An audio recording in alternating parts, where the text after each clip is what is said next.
2 1สวย2 1 2 1โอเคสวยการบริหารงบ900 USDT เห็นแบบไหนไปเบิ่งนำกัน1ตั้งเป้าหมายกำไรหรือว่า Take Profit เก็บ 10% ของต้นทุน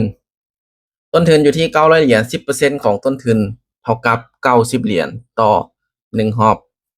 เก็บมือหนึ่ง3รอบถือว่าเป็นจำนวนที่หลาย2ตั้งเป้าหมายเสียหรือว่า stop loss ตั้งเพื่อป้องกันต้นทุนบ่ให้มันกลายเป็นศูนย์ในตอนที่เราเข้าตลาดบ่ได้ลิมิตการพลาดสูงสุดอยู่ที่4ไม่ติดเสีย4ไม่ติดแม่นให้หยุดหรือ stop loss ทันที3การเดินเงินสำหรับการเดินเงินเริ่มต้นเดินอยู่ที่48เหรียญเป็นไม้แรกถ้าชนะเดินเสมอไปเรื่อยๆเสียปุ๊บจึงคูณเงินมาเป็น55ถ้าเสียอีกคูณเงินมาเป็น115และไม้สุดท้ายในการคูณเงินอยู่ที่244กรณีที่พลาด4ไม้ติดเจ้าจะเสียอยู่ที่462เหรียญถ้าเจ้าบ่พลาดเกิน4ไม้เจ้าจะมีกำไรตามเป้าหมายที่ตั้งไว้3เลือกตลาดที่ตนเองถนัดในการเทรดหรือว่าในการเข้าออเดอร์ตลาดเปิด24ชั่วโมงเปิดทุกมื้อให้เลือกเทรดในตอนที่คิดว่าตนเองเข้าแล้ว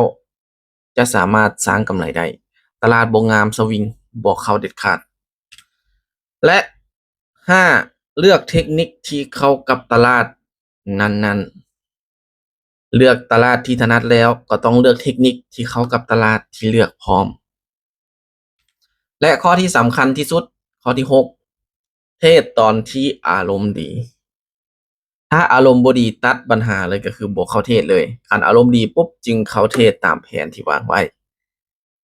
โอเคเมื่อวางแผนเรียบร้อยต่อไปก็คือเข้าสู่การเทรดตัวจริงตอนนี้เข้ามาอยู่ที่หน้ากระดานเทรดของ XR Trade เป็นที่เรียบร้อยอยู่ในหน้ากราฟ Dotcoin คือเก่าเป็นกราฟที่คอยใช้แบ่งปันข้อมูลเกี่ยวกับการบริหารมื้อนี้ตลาดวันอาทิตย์เนาะเป็นตลาดที่มีวอลุ่มการซื้อขายค่อนข้างน้อยเนาะเพราะว่ามันมีแท่งที่เป็นแท่งเสมอค่อนข้างหลายเนาะณปัจจุบันนี้ตลาดค่อนข้างว่าบ่ค่อยงามปานใดมาแรกไปอยู่ที่48เหรียญเนาะโอเคไม้แรกย่อแบบนี้ไม้นี้จัดบายเลยหรือว่าซื้อขึ้นไปเลยพอเป็นตลาดที่มีแท่งเสมอค่อนข้างหลายณปัจจุบันที่เห็นเนาะ1แท่ง2แท่ง3แท่ง4แท่ง5แท่ง6แท่งด้านหลังนี่เต็มเลยเนาะที่ว่าเห็นในหน้าจอตอนนี้นี่ประมาณ20ปลายกว่าแท่งที่เป็นแท่งเสมอเนาะมาลุ้นกันออเดอร์แรกค่อยจัดไปที่ออเดอร์บายเนาะหรือว่าออเดอร์ซื้อมาเบิ่งนำกันว่าจะสามารถปิดให้ได้บ่3 2 1สวยดีดขึ้นไปปิดให้งามๆเมื่อวินค่อยจะกลับมาเดินอยู่ที่48คือเก่าเนาะมาลุ้นกันออเดอร์นี้ลงมาปิดแบบนี้จัดบายอีกรอบนึงเป็นหยังคือซื้อเนาะเห็นบ่มันเพียงกันมาจากกี่แท่งแล้วนี่บ่1 2 3 4 5 6 7 8 9 10 11แท่งเนาะมันเพียงกันอยู่นี่มันบ่สามารถทะลุลงไปได้ถ้ามันย่อจงใส่ด้านเทิงก็คือบายถ้ามันย่อขึ้นไปเทิงจงใส่ด้านลุ่มก็คือเซลล์เนาะมันจะเรียนกันอันนี้เดี๋ยวมาเบิ่งนำกันว่าแท่งนี้จะสามารถขึ้นไปปิดเขียวให้ข้อยได้อีกหรือบ่ได้บ่5 4 3 2 1เสมอซ้ำเนาะดีดขึ้นไปอยู่เนาะแต่สุดท้ายก็ลงมาเสมอโอเคไม้นี้บ่เป็นหยังบ่ได้บ่เสียไม้นี้ไปอยู่ที่48เหรียญคือเก่าเนาะ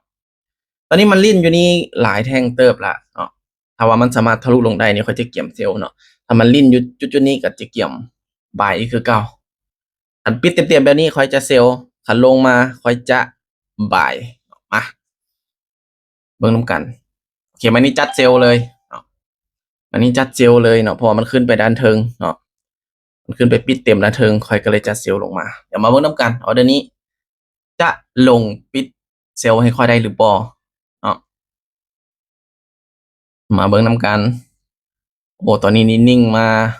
20วินาทีบ่มีการเคลื่อนแหน่งเลยเนาะเป็นแท่งเสมออยู่มาลุ้นกันตอนท้าย5 4 3